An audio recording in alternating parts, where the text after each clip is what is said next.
Bienvenidos a Redes Culturales Taurinas. Hoy tenemos como invitado a Eduardo Martínez Urquidi, ganadero de Los Encinos. Muchas gracias por aceptar nuestra invitación, Eduardo. Hola, Fer, mi compañera. Y Hola, ¿qué tal? Buenos días. Hablar sobre el toro en México.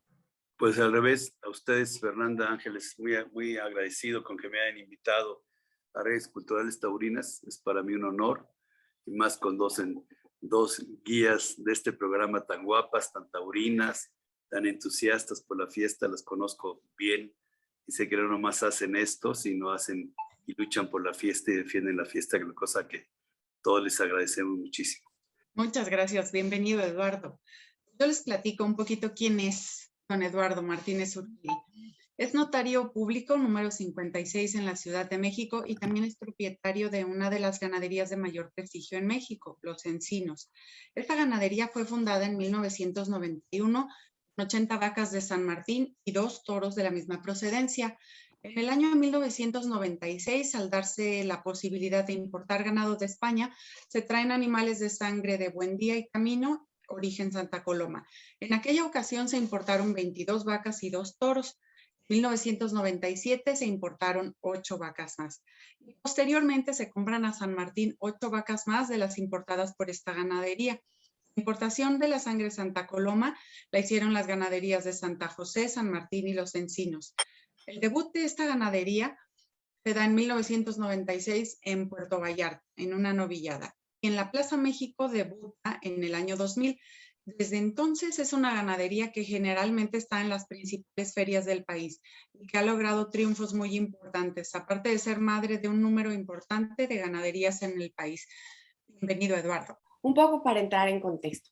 Hablar del toro bravo mexicano. Siempre que se hace referencia a él, nos vamos al famoso Encaste Saltillo, que llega a principios del siglo XX. Un puñado de animales que dan origen a más de 200 ganaderías en México. Se le conoce, como bien se le conoce, el milagro mexicano. Pero llega a finales del siglo XX y aquel toro que tanto había entusiasmado en los tendidos empieza a no generar esa emoción. Se empieza a hablar de que ya no hay esa transmisión con el tendido. Se dan obviamente, al ser prácticamente un único encaste, problemas de consanguinidad. Y es un grupo de ganaderos que se dan a la tarea de traer animales de España debido a una ventana que se dio, vamos a llamarle así. Se da la posibilidad, obviamente tras una tarea ardua por parte de ellos, para lograr que se den las condiciones para que estos animales lleguen a México. Llegan distintos encastes y se da una nueva etapa, como yo le llamo, de evolución en la ganadería en México. Para eso tenemos a uno de los principales artífices de aquella importación, Eduardo Martínez Urquidi.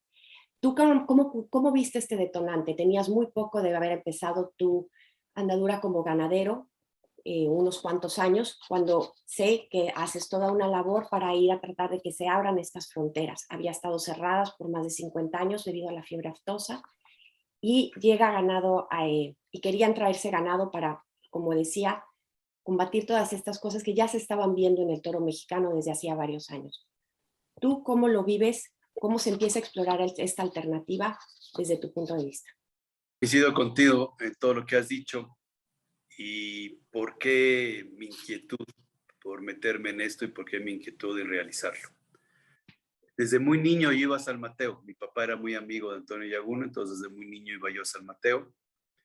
Y obviamente un tema recurrente en la ganadería de San Mateo, pues era la historia, la leyenda de la importación que había hecho el abuelo, don Antonio Yaguno, de España y todo lo que rodeaba entre mitos y verdades a aquella importación, que efectivamente había cambiado la ganadería mexicana. Como todos sabemos, la ganadería mexicana es otra a partir de la importación que se da en el siglo, a principios del siglo XX, del ganado de Saltillo. Eso evolucionó, cambió toda la ganadería mexicana, creó diversas épocas, en fin, no es el tema, y creó diversas épocas según se fue desarrollando todo lo de la importación de entonces. Y bueno, pues uno nace desde niño con ciertos conceptos, con ciertos ideales, admirando gente que hizo algo que para ti es importante por el cariño que tienes a la ganadería. Yo vivía únicamente queriendo irme los fines de semana a una ganadería, en las vacaciones a una ganadería, y bueno, pues todo eso para mí era una aspiración, ¿no? Pasa la vida, crece uno y de repente me encuentro en el camino con que puedo repetir lo que se hizo por Antonio Yaguno, como ya dijiste tú, cerrada la frontera desde la fiebre aftosa, la última importación fue de un toro de Carmen de Federico en 1949 y estamos en 1994, perdón, con la frontera cerrada. Ahí se dan varias circunstancias. Una que Chafik, del cual era yo muy amigo, ganadero de San Martín, junto con Marcelino Miaja, se va a España a fundar una ganadería basada principalmente o únicamente en lo que es la sangre de Santa Coloma. Ellos juntaron allá en España diversas fracciones de lo que había venido siendo Santa Coloma. Lo juntan en España una ganadería que le pusieron también San Martín. Y empieza la inquietud por traerlo a México.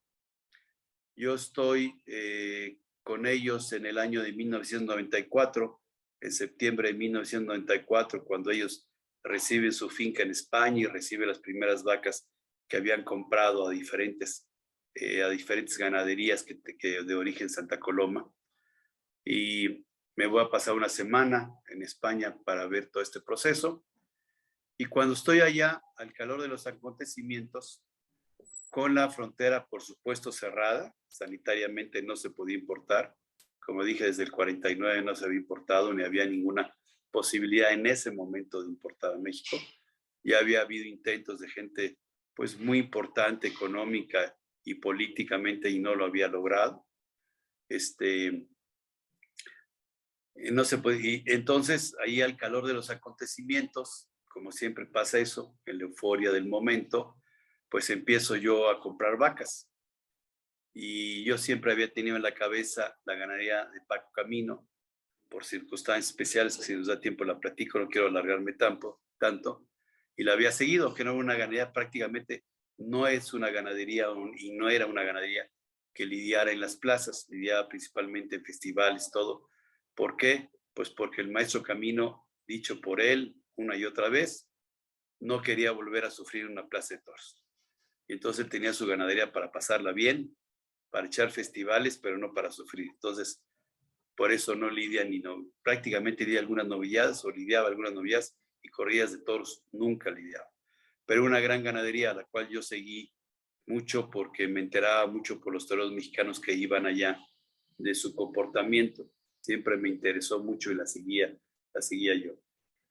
Bueno, entonces Chafik había comprado ya vacas de Camino para su ganadería en España y en ese recorrido que hicimos yendo a todas las ganaderías que estaban involucradas con ellos, pues yo compro una camada de la ganadería de Camino, que fue la camada errada con el año 4, o sea, 1994, y compro vemos la posibilidad de comprar toros de Buendía y también de Saltillo. Hasta ahí se queda el asunto, pasa esa semana de ir de una ganadería a otra, de recibir los toros en la finca de toros y vacas en la finca de ellos allá en Azuaga. Y bueno, me regreso y cuando llego aquí, pues con la cruda realidad digo, pues, ¿qué hice, no?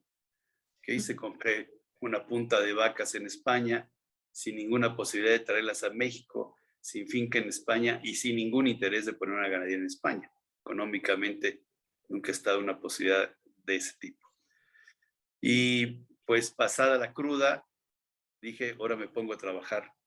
Y efectivamente, trabajé intensamente durante 2 años para abrir la frontera, con absoluta discreción, para que no fuera a haber celos de nadie, ni nadie que se sintiera afectado su interés que me pusiera peros.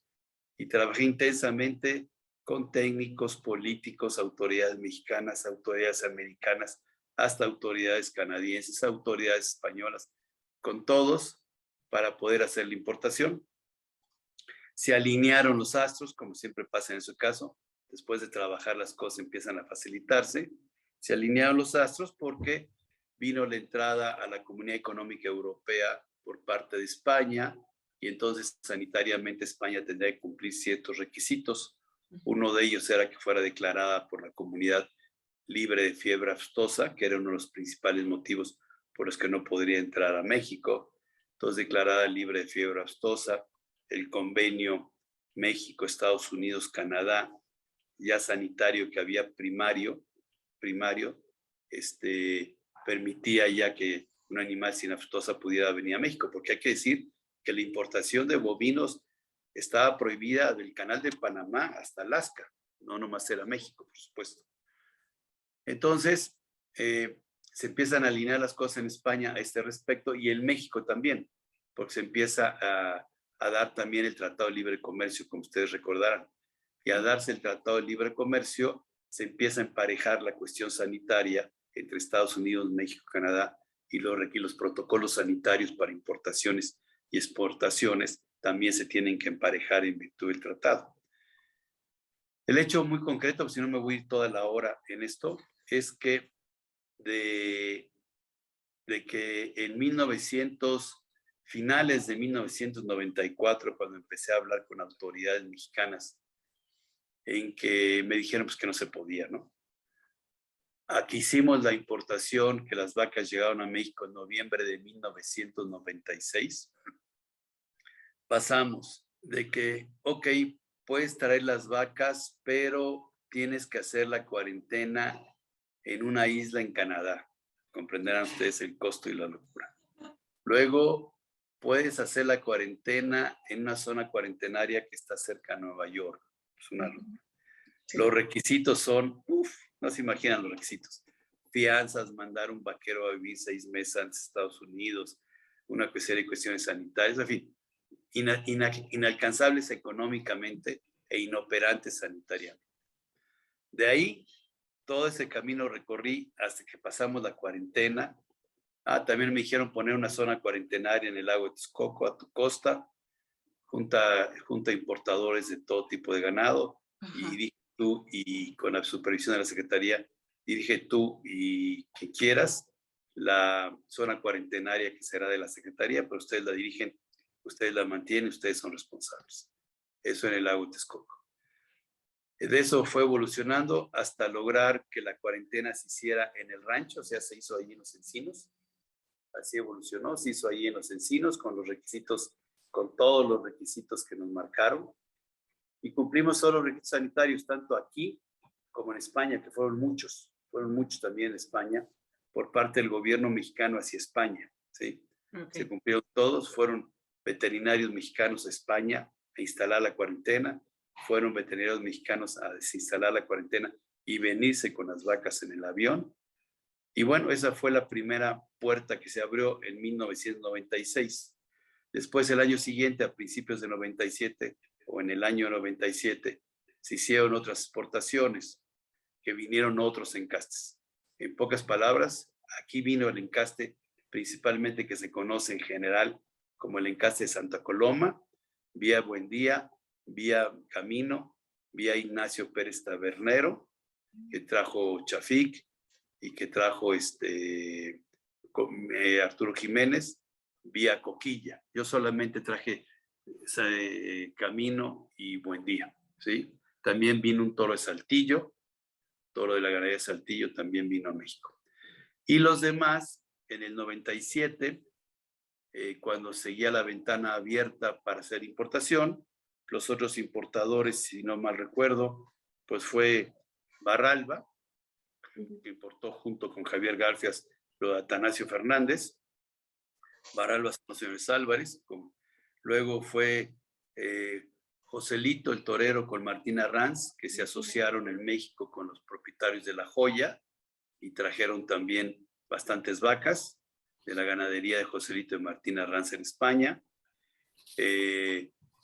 Benigno Pérez Lizaúr después se les sumó a ese grupo fue un grupo de 3. Luego también trajeron como grupo don Luis Barroso y don José Julián Yaguno, hoy que ya nos acompañan en este mundo, pero que están sus hijos siguiendo, ya sea Juan Pedro por parte de don Luis y Julián por parte de José Julián Yaguno, José Miguel, perdón, por parte de José Julián Yaguno en sus respectivas ganaderías.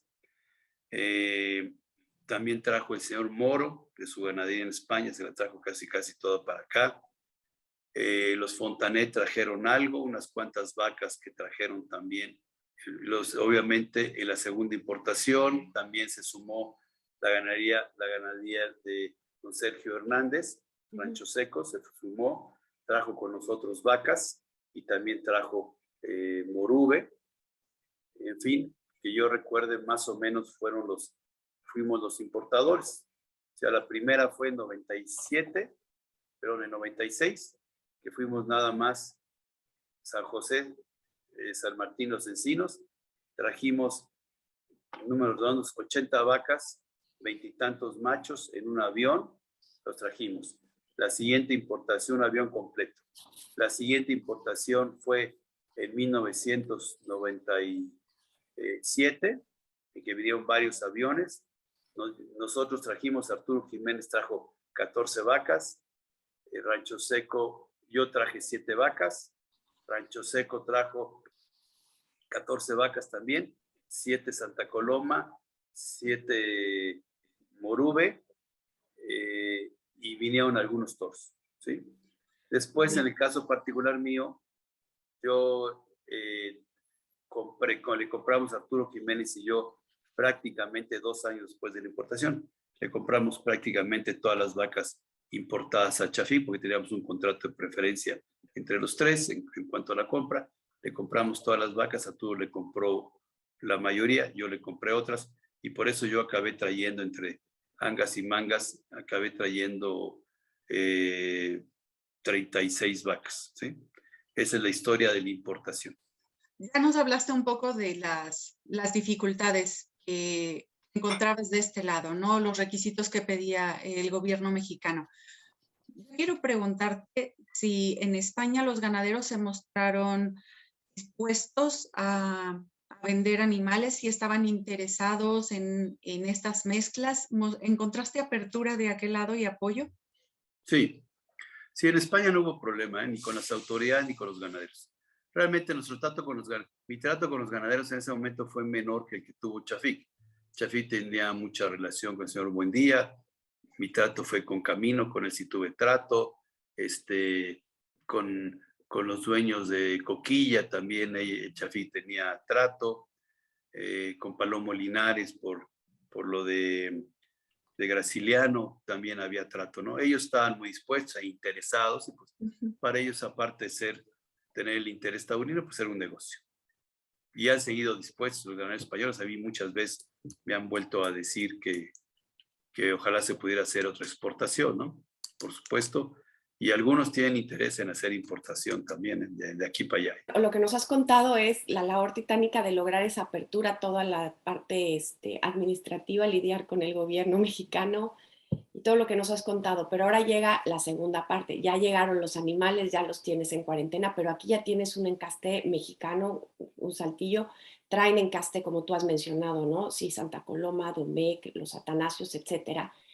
Ahora, ¿cómo se enfrentan, no? Tienes que obviamente cada ganadero le va a dar su personalidad, pero hay que mezclar, hay que mantenerlo separado, o sea, se puede manejar en 2 líneas, en qué momento se unen esas 2 líneas, cómo se da ese proceso, porque ese ya es, como digo, otra historia. Efectivamente es otra historia. Estando aquí, habiendo pasado la parte sanitaria, precisamente estoy escribiendo un libro sobre toda esa historia de la importación y las consecuencias de la misma, que es el nuevo encaste mexicano de los encinos, ¿no? Ya casi lo acabo. Estando ya aquí, pasado todo eso, aquí sí hubo resistencias tanto por parte de ganaderos como por parte de toreros, ¿no? Que están acostumbrados a lo nuestro, por intereses económicos, por comodidad de algunos toreros que veían que esto les iba a hacer una mayor exigencia o que no estaban acostumbrados, y por muy mexicano eso de que nadie de un paso adelante y vamos jalando al cangrejo para que se baje y no salga. Eso ya saben que es clásico de nosotros. Entonces, bueno, haciendo oídos sordos a todo esto, yo me hice a la tarea primero de consolidar lo que había traído. Mi primera etapa fue, yo ya tenía no consolidado lo mexicano, por supuesto, porque estaba empezando ganadero también, pero fue consolidar lo mexicano que tenía y consolidar lo español. En principio realmente hubo muy pocas mezclas, ¿sí? De lo que tenía yo, tenía primero que conocerlo bien, tenía que definir bien las familias y darle mi personalidad a lo español y a lo mexicano. Eso hice, pues, más o menos durante unos 8 o 9 años, ¿sí? Una vez que hice eso, sí empecé a mezclar poco a poco lo español con lo mexicano con lo español. Sí, toros mexicanos con vacas españolas, toros españoles con vacas mexicanas. Y me empecé a llevar eso con calma. Entonces, en ese momento, otros 8 años fácilmente, hice una tercera línea, ¿sí? Para analizar el comportamiento, por dónde iba bien, por dónde iba mal y qué era lo correcto. Y posteriormente a eso, y viendo los resultados, hice lo que quería hacer desde que importé, que es hacer un nuevo encaste. Y entonces, últimamente, los últimos años, que ya son muchos, he estado haciendo ya la mezcla de mexicano con español. Yo le pongo así como algunos sabrán de que lo que viene de las vacas que extrajeron del siglo pasado por parte de San Mateo, se les pone un fierrito en la nalga, que es, le decimos, una ruedita, que es una ruedita, ¿no? Que le decimos casco, que es una ruedita, circulito. Yo le pongo una M a esa cruza de lo mexicano con lo español, ¿sí? Lo puro mexicano, o sea, lo que tenía casco con lo puro español, le pongo una M. Y en eso estoy enfocado actualmente hace muchísimos años. Ya no tengo distingo entre mexicano y español. Sí sigo teniendo vacas puras mexicanas, vacas puras españolas, toros puros mexicanos, igual que toros puros españoles. Pero ya la idea es tener totalmente mezclado uno con otro y dar la nueva personalidad que se está dando en virtud de esa mezcla, ¿no? Muy trabajoso, muy trabajoso. Eduardo, ¿qué es lo que te hizo a ti decantarte por el encaste de Santa Coloma? ¿Qué es lo que más te gusta del Santa Coloma? Que para mí es un toro que tiene mucho motor, pero también para el que se necesita mucho temple. Si el torero no tiene temple, inmediatamente queda al descubierto.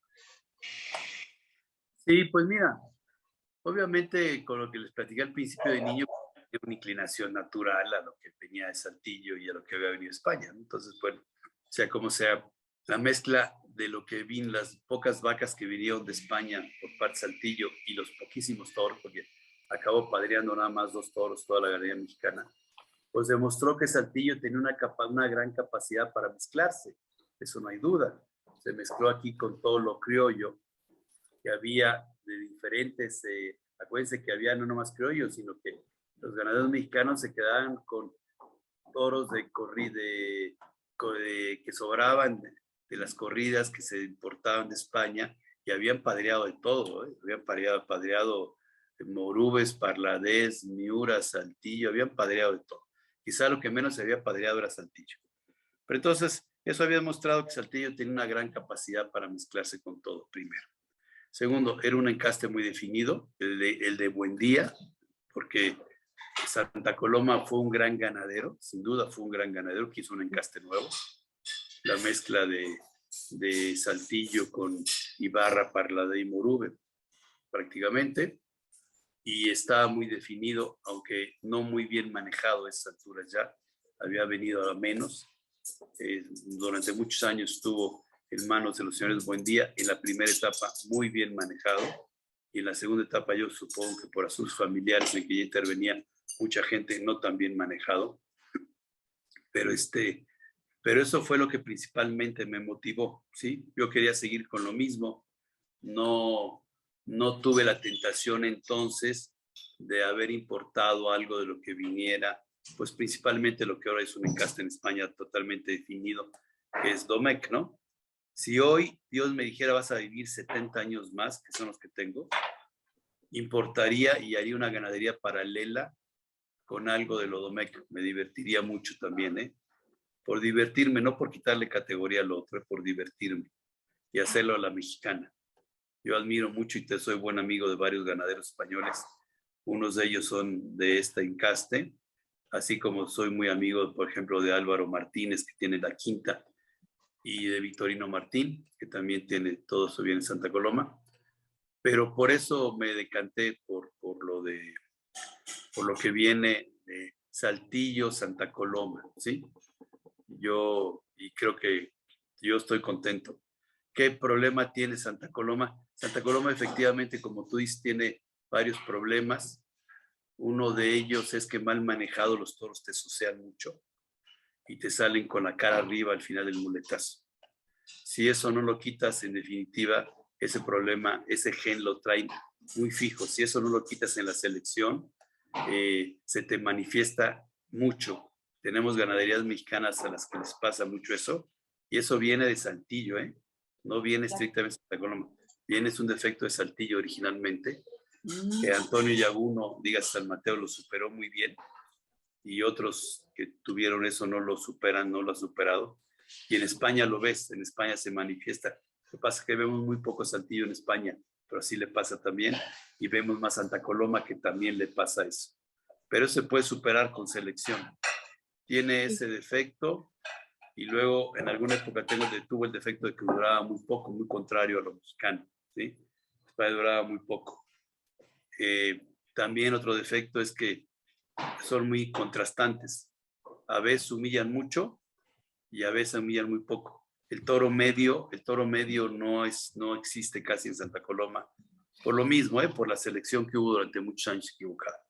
Pero bien llevado, como se ha demostrado, por ejemplo, Victorino Martín y ahora los señores de la Quinta, que lo llevan trabajando también ya 30 años muy bien, pues te está diciendo que vuelve a estar ese toro importante que fue en sus épocas antiguas, ¿no? Cuando Santa Coloma era Santa Coloma. Y Eduardo, y obviamente como decimos, ¿no? Ya pasan 25 años, una de las razones que a ti te lleva a buscar, refrescar, es esa transmisión, el que el toro vuelve a emocionar. Como yo digo, el toro tiene que emocionar, el toro tiene que contar una historia propia, ¿no? Para que se sienta en el tendido. Si no, caemos en que da la sensación solo de pasar, que no hay emoción. Y ya pasados todos estos años, tú conoces, como bien dices, conoces muy bien a los ganaderos en México, los que han traído Domecq, en tu caso trajiste Santa Coloma, las mezclas que se han hecho, pero aún seguimos, de repente nos sigue faltando a veces ese toro en México porque así sucede, ¿no? En las plazas lo vemos mucho, pero tú crees que cuando se lidian todos estos encastes y se abre, ese toro, ¿se ha logrado ese objetivo actualmente? ¿Tú cómo lo ves? El volver a emocionar a los tendidos con la bravura y con la emoción del toro. Yo creo que sí se ha logrado por algunos ganaderos, ¿eh? En esto, en México, en España, en la historia antigua, en la historia presente y en la historia futura, el cocinero es el cocinero, ¿sí? Si a nosotros tres nos dan 2 huevos con jamón, seguramente al que le saldrán más mal los huevos con jamón en el mismo sartén a la misma hora va a ser a mí, ¿sí? A ustedes dos les van a salir muchísimo mejor. El cocinero en esto es el cocinero, ¿sí? Entonces, pues hay gente que ha aprovechado la importación porque es muy profesional, muy estudiosa, analiza mucho las circunstancias, tiene un objetivo muy claro, lo que quiere hacer, cuál es su meta, selecciona conforme a su objetivo. Y la verdad hay gente pues que no tiene claro el objetivo y entonces pues no funciona. Claro, hoy se van decantando todas las ganaderías que vinieron, que hicieron la importación, pues hoy se van decantando algunos cuantos con más éxito que otros, ¿no? A mí me gustaría que más hubieran tenido éxito, pero pues sí, yo creí que iban a ser más los que tuvieran éxito, pero por circunstancias de la vida, algunas ganaderías se han quedado en el camino. Hoy ya se quedó en el camino San Martín, en propiedad de Marcelino Miaje y José Chafik, porque los dos fallecieron. Luego ya al final también de su vida pues no pudieron atender la ganadería ya por cuestiones de salud. En fin, me meto nada más con lo que me corresponde estrictamente a la importación nuestra. Sí, son menos de los que deberían de ser. No obstante, el muchísimo número de vacas que vinieron, vinieron 900 vacas, fueron muchísimas, muchísimas vacas. Sí, son menos de los que deberían de ser. Y Pues sí, hay una gran responsabilidad en los que han logrado dar un paso adelante y prácticamente construir un encaste. Yo, con todo respeto a todos los demás y reconocimiento de su esfuerzo, creo que en el área que no es Santa Coloma, el que lo ha logrado con mayor claridad es con Pedro Barros. ¿Sí? Claro. Él sí ha construido un tipo de toro especial, diferente, que tiene el objetivo muy claro. En fin, yo creo que Juan Pedro le tengo una gran consideración, aparte de amigo ganadera, porque yo creo que él sí ha logrado eso. Los demás, seguramente no he visto todos sus resultados yo, por eso no puedo comentar, pero él sí lo tengo muy claro que lo ha logrado. Eduardo, ¿sabes a mí que me llama mucho la atención? Ya, una vez que traes los toros, una vez que pasan por esta cuarentena, empiezan los ganaderos con su labor. Y aquí interviene la paciencia, pero ¿cuántos años, más o menos, cuánto tiempo te toma empezar a ver resultados de esta importación y de este refresco que haces? Y sobre lo que dices, bueno, claro, hay ganaderos a los que les ha dado resultado y a los que no, pero pues también decimos, ¿no? Hay ganaderos, no ganaderías. Entonces hay que tener un ojo y una sensibilidad especial. Por ahí alguna vez escuché a un ganadero hablar de lo difícil que era la inseminación artificial precisamente con el encaste Santa Coloma. ¿Qué nos puedes platicar del manejo de Santa Coloma ya en la finca? ¿De cuántos años te tomó empezar a ver resultados? ¿O si hubo un momento en el que dijeras, uff, ¿qué hice? No hubo ese último momento de que hice, lo hice mal. No, fíjate que no. Sí, me di momentos, me di frentazos de pensando que esto y aquello iba a salir bien y salió mal, y tuve sorpresas, como siempre, también de que alguna cuestión que no esperaba salió mejor. Mucho derivado de mi falta de conocimiento respecto a ese encaste, que obviamente por mucho que lo hubiera seguido, pues no lo tenía en las manos desde antes, ¿no? Conocía mucho más lo mexicano y el comportamiento y todo eso. Entonces, pues mira, yo realmente, para darme cuenta, como les dije al principio, de cómo estaban las cosas, me tardé 8 años, más o menos, adentro de la ganadería. Y luego, pues ya realmente en la plaza te tarda más años, ¿no? Por el tiempo que el toro tarda en llegar a una plaza, que es muchísimo, de que concebimos un toro en la mente a que lo lidiamos, pues por lo menos se van 5 años y medio, ¿no? Y concebirlo en la mente en el sentido de preparar el empadre, ¿no? Y todo el proceso natural y crecimiento y todas cuestiones, pues sí, se van 5 años y medio para que te dé el resultado en la plaza. Claro, las vacas es más corto el tiempo, pero sí, te tardas 8 años en darte cuenta. Le tenía miedo al manejo en el campo de lo de Santa Coloma, porque lo había visto más agresivo que lo mexicano en el campo, ¿sí? Más agresivo. Sin embargo, el paralelo, el meridiano y la altura, pues van influyendo en los animales, o sea, dígase el ambiente, ¿no? Sí los veo ahora, siguen siendo más agresivas que las mexicanas o más agresivos que los mexicanos, pero mucho más asentados ahora. Sí, el ambiente es una cuestión que nos afecta a todos los seres vivos, y al ganado de lidia le afecta mucho, ¿no? No, yo realmente no tengo problemas de manejo. Manejo mucho la inseminación. Eso me ha permitido mucho genéticamente crecer, porque animales que tú vienes viendo sementales muchas veces, 10 años después de que lo empieza a padrear, se viene definiendo, le vienes agarrando la onda de cómo debe ser genéticamente sus cruzas, ¿sí? Y dónde te da. Entonces, el tener semen de ese animal que seguramente ya está muerto, te ayuda muchísimo para poder encontrar ciertos individuos posteriormente que te ayudan mucho en el valor genético de la ganadería y en asentar la ganadería y en darle un perfil que quieres. Para mí la inseminación ha sido una cuestión fundamental, y yo creo que todo es cuestión pues de orden, de manejo. Sí se puede hacer si lo haces con cierto manejo, muy disciplinado, acostumbras a las vacas a estar en cierto lugar, moverse a cierta parte, de cierta forma dentro del corral, para que el día que están en calor no se estresen cuando las llevas al chut, donde las vas a inseminar. En fin, sería otra materia lo que tendríamos que tratar, pero yo no he tenido mucho problema, ¿eh? Oye, Eduardo, bueno, y hablando ahora de otro tema, porque has sido pionero en traer las toros, ahora la inseminación, pero ahorita hay otro tema, ¿no? Que es todos estos estudios que ha hecho Julio Fernández Sáenz, descubriendo al toro de Lidia. Nos hemos dado cuenta cómo funciona el toro, qué es lo que necesita, cuáles son sus reacciones químicas, biológicas, etcétera. Y tú has estado involucrado en todo esto. ¿Tú cómo ves estos cambios como ganadero? ¿No?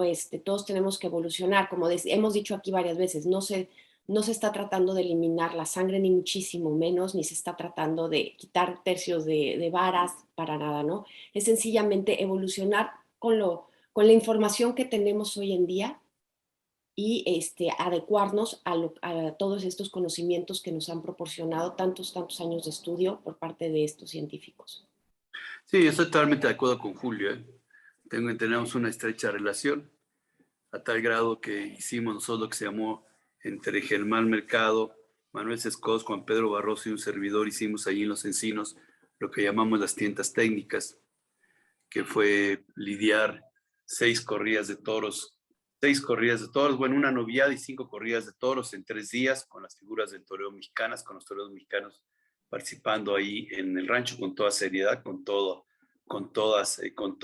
profesionalismo lo hicimos, tanto por parte de los actuantes en el ruedo, toreros subalternos, picadores, como por parte de nosotros, con todas las cuestiones como si fuera una plaza de toros, con estos nuevos instrumentos que les llamamos adminículos, que son producto de los estudios de Julio Fernández y de otras personas que están alrededor de él, que han formado un grupo de estudios científicos que están atacando varios frentes respecto de la evolución de la fiesta. Yo estoy totalmente de acuerdo con ellos. Tienen argumentos técnicos, científicos irrefutables, que claro, causan mucha resistencia a los tradicionalistas, mucha resistencia a lo que nos han dicho por generaciones de que así debe ser, y una actitud de defensa, ¿no? Cuando te están atacando, pues obviamente te tiendes a defender. Y cuando te tiendes a defender, pues más te afianzas en lo que tienes, ¿sí? Y evolucionas menos. Yo se los he dicho a algunos directivos de los antitaurinos, de los verdes, tanto públicos como privados, o sea, políticos como... Dije, tanto nos atacan que no nos dejan evolucionar. Si no nos atacaran tanto, ya hubiéramos evolucionado mucho más. Pero mucha gente del medio taurino piensa que lo que hiciéramos para cambiar esto y llevarlo a la modernidad va a ser por darle gustos a los verdes, a los antitaurinos, a los verdes no, a los antitaurinos. Y entonces la gente dice, no, porque si eso lo hacemos es como darle gusto a los antitaurinos. Y es un error de ambas partes, no es un error de los antitaurinos que nos ataquen tanto, y es un error de nosotros limitarnos de la evolución por estar pensando en los antitaurinos. Yo creo que tenemos que evolucionar rápidamente. No es materia esta reunión decir todo lo que ha hecho ese grupo de trabajo encabezado por el veterinario Fernández, que es un hombre muy estudioso, muy capaz y con muy buena perspectiva. Pero el grupo de ganaderos que te digo y otros más estamos absolutamente de acuerdo con eso. No, nomás estamos de acuerdo. Hemos metido el lomo, hemos lidiado muchos toros, pero muchos toros. Entre todos nosotros hemos sacrificado para lidiarlos con esos instrumentos. Hemos organizado no nomás las corridas en Los Encinos, en la tienda técnica, sino organizamos unas corridas en Zacatecas a principios del año pasado, hace un año, en que también se lidiaron 4 corridas de toros con estos mismos adminículos, y en público, con cosas buenas, cosas malas. Yo creo que lo científico quedó muy claro, lo científico quedó clarísimo. La sangre del toro de Lidia tiene una razón de ser, pero no la que creíamos, ¿sí? Que era desangrar al toro y con eso entraba en un ritmo cardíaco mejor y se sentaba. Entonces eso ya nos demostraron que es una barbaridad el pensar eso por muchas cuestiones, tanto para el humano como para el animal. Yo, como digo, nunca ha llegado un veterinario a mi rancho y me ha dicho, oiga, voy a sangrar la vaca para curarla. Pues nadie, ¿verdad? Ningún veterinario. Le han puesto antibióticos, tratamientos, todo lo que ustedes gusten y manden, ¿sí? Pero nunca la han sangrado. Eso pasaba en la época de la colonia, ¿no? que no había de otra, y aparte había una razón de ser. El animal, como ya les explicó justo, realmente no es por lo que sangrar, sino es porque al cortar la piel, que es una parte muy sensible, como toda la de nosotros, pues obviamente las endorfinas del animal se soltaban por una reacción natural del cuerpo de defensa, y esas endorfinas provocan que haya una estabilidad en el comportamiento cardíaco y en otro tipo de comportamientos en el cuerpo, aún en el estrés, que permite que mejore la situación física del animal. Igual nos pasa a nosotros. Entonces, el exceso de sangre es absurdo. Las puyas grandes son absurdas. La forma como está diseñada la espada, ya por ser una cuestión técnica, es absurda. La forma del descabello, el uso del descabello es absurdo como se usa. Las banderillas, cómo está el rejón, también es innecesario. Los rejones de los rejoneadores, absurdos. Todo eso no ha evolucionado como debería evolucionar, mucho porque a la gente le da miedo, ¿sí? Por mitos que ya no deberían de existir, esos mitos, pero en fin, ahí están. Y la verdad sí te digo una cuestión, después de un esfuerzo tan grande como hicimos los 4 ganaderos que mencioné, Germán Mercado, Manuel Escos, Juan Pedro Barroso y su servidor, de hacer las tiendas técnicas, de hacerse reuniones de difusión que les tocaron a ustedes, con peñas, con ganaderos, con profesionales, con extranjeros, mexicanos, con todos, y hacer después lo de Zacatecas, pues lo que hemos logrado es bastante poco, ¿eh? Es bastante poco. La resistencia al cambio es tremenda, tanto en México como en España.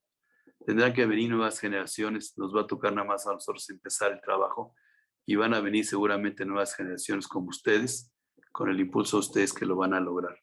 Pero científicamente está comprobado, ¿no? Entonces, yo no tengo duda de que esto va a acabar siendo como debe ser, pero habrá que empujarlos de nuestras trincheras. Ustedes, que les toca mucho camino por recorrer, tienen que seguirlo empujando. No, por supuesto, y estamos completamente de acuerdo. Uno de los objetivos principales aquí en Redes Culturales es hablar de tauromaquia, pero desde la ciencia, la razón y la evidencia. Tenemos la entrevista con Julio Fernández, somos las 2 seguidoras de su trabajo, nos gusta muchísimo.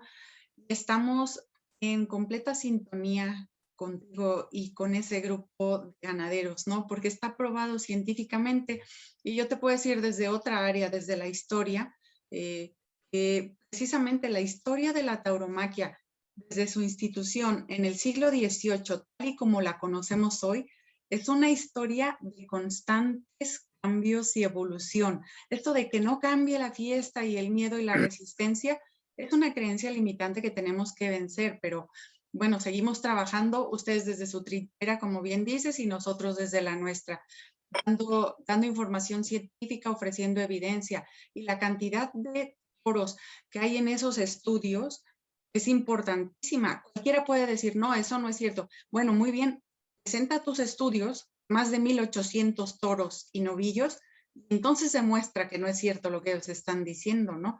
Eduardo, hoy por hoy, ¿qué es para ti el toro mexicano? Bueno, yo creo que el toro mexicano, hablando del mío, es un toro que estoy logrando sin vanidad, sin exceso de vanidad, que sí la tengo, por supuesto, pero que estoy logrando pues lo que quería, ¿no? Ya no es el toro Santa Coloma, Camino, Buen Día que vino, ya no es el toro San Martín, Yaguno, que compré la simiente mexicana, y es un toro diferente. A mí me gusta, es más emotivo, más bravo.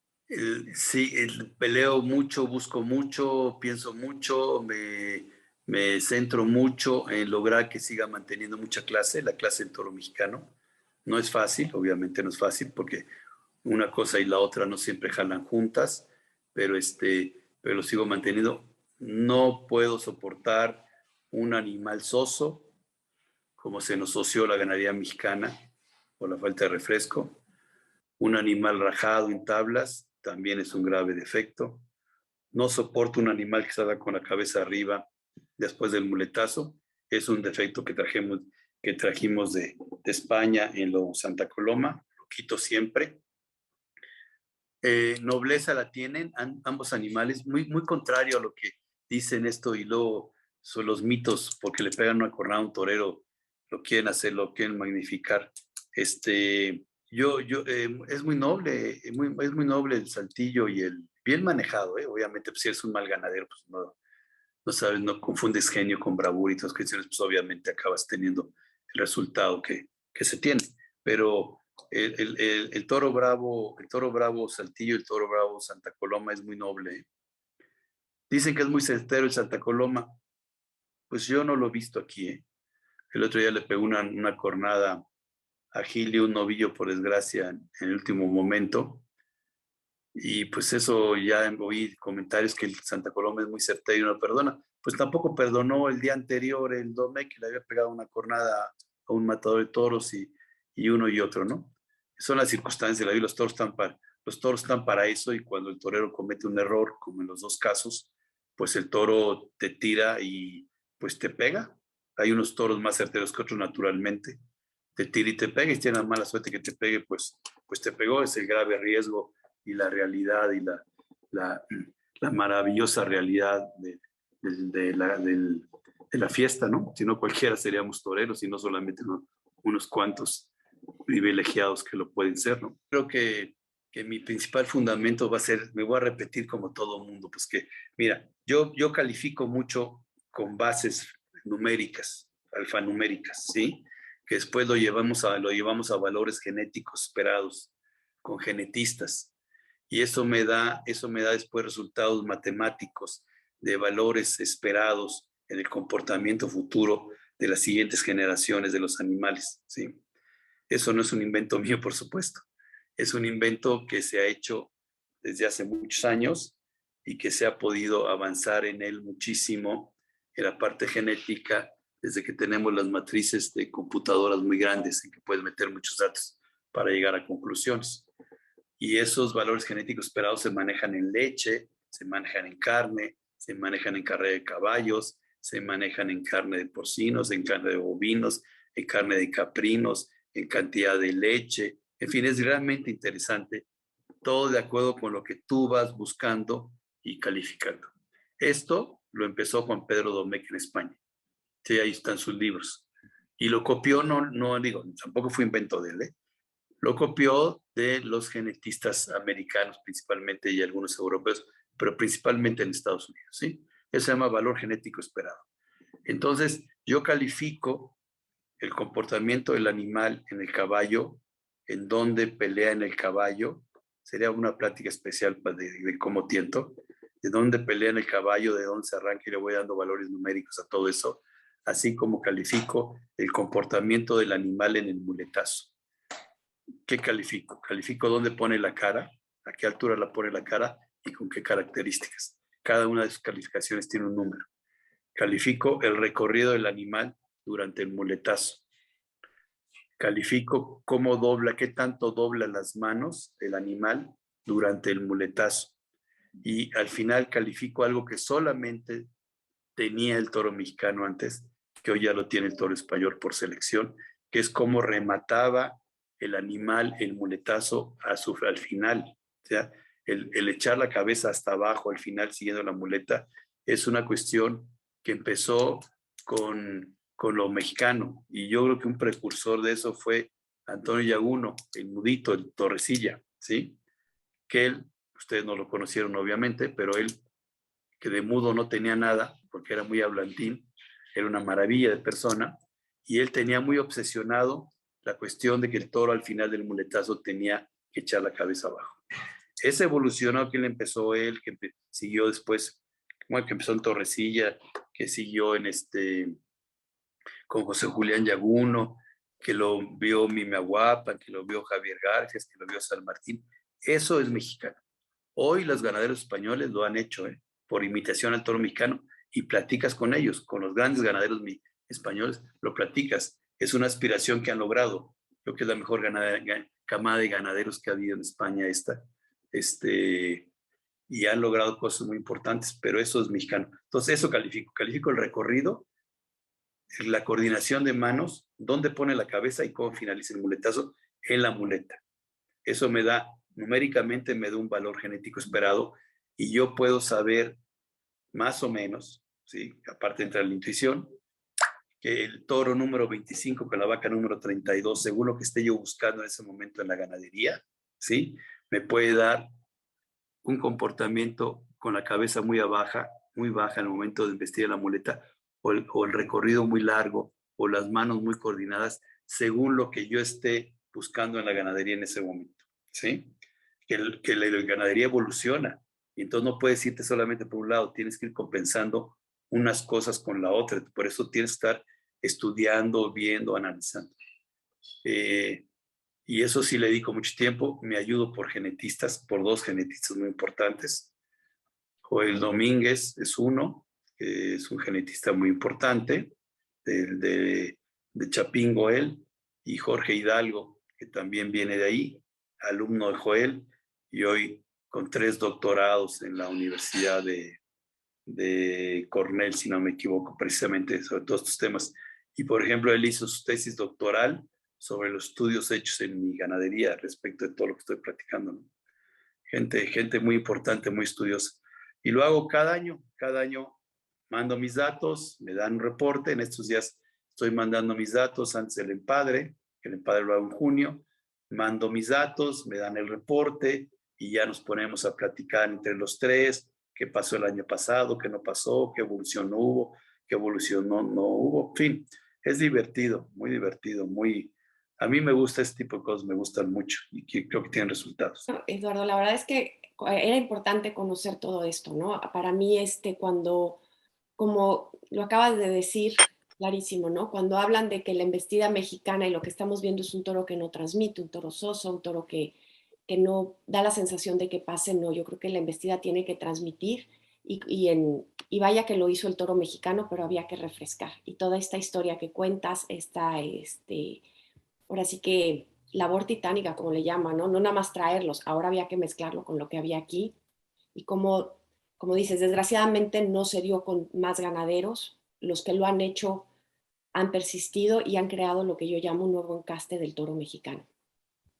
Ya no se Sí, puede hablar que es un encaste Santa Coloma, ¿no? Ya es un encaste que se ha hecho en México, igual como ha pasado con el encaste Domecq, como bien mencionas, ¿no? Sobre todo a la cabeza de Juan Pedro Barroso, porque no solamente ustedes tienen lo de su ganadería, son madres de otras ganaderías. sí, fíjate que hoy, como bien dices tú, tenemos en México pues más encastes que en España. Tenemos en Santa Coloma dos ganaderías que sí, siendo diferentes, llevan cabeza. Una es Victorino Martín, que bueno, ya es una ganadería mítica, que está más enfocada en la parte de Santa Coloma hacia los Saltillo. Y otra ganadería que hoy está tomando vuelo, que ya hablamos de ella, que es la Quinta, ¿sí? Que esa mantiene más el equilibrio entre lo Saltillo y lo Ibarra, ¿sí? Pero muy bien manejada y que está tomando. Fuera de ahí, los demás Santa Coloma le saltan toros por ahí, pero no logran estabilidad. Tenemos los Domecq desarrolladísimo, ni para qué lo vamos a meter en el tema, ni soy experto en la materia, pero desarrolladísimo y con grandes éxitos. Y aquí en México tenemos lo Yaguno, el encaste Yaguno, tenemos lo Tlaxcala, dígase encaste Piedras Negras, ¿sí? Con todas sus derivaciones en ambos lados, ¿sí? Tenemos el producto de la importación, el camino que ha tomado Juan Pedro Barroso al cruzar lo Domecq con lo mexicano, con lo que él tenía. El camino que he tomado yo de cruzar lo Santa Coloma con lo mexicano, ¿sí? Gentes que solamente tienen de lo que se importó, solamente tienen lo Domecq, que no lo han cruzado. Y realmente nadie se quedó solamente con los Santa Coloma porque pues prácticamente yo soy el único y Arturo Jiménez, ¿sí? Lo hemos cruzado. Pero hoy tienes más encastes que en España, ¿sí? Con menos publicidad, porque no nos vendemos tan bien, porque siempre tenemos ese tremendo complejo que lo de allá es mejor que lo de acá, en fin, todo lo que ustedes quieren y mandan, que es otro tema. Tenemos más que ellos, tenemos más variedad. Sí, Y bueno, pues a esa variedad hay que darle lustre, es lo único que sí hay que trabajar mucho para darle lustre. exactamente. Pues te agradecemos muchísimo que hayas estado hoy con nosotros platicando. Es un tema que da prepara muchísimo, porque ya tenemos por ahí otra charla de México como potencia taurina, pero nos adentrando en la potencia y el potencial que tiene el campo bravo mexicano, esa ya es otra historia y te agradecemos muchísimo que hayas estado hoy aquí platicándonos de esta variedad de encastes y de la importación. Muchas gracias, Eduardo. A ti, Fernanda. Muchas A las gracias, dos, Eduardo. muchas gracias. Ángeles, me da mucho gusto saludarles, les agradezco mucho su tiempo, y a todo el mundo que nos haya oído. Espero que haya sido interesante. Claro que sí. Muy Muy interesante. interesante.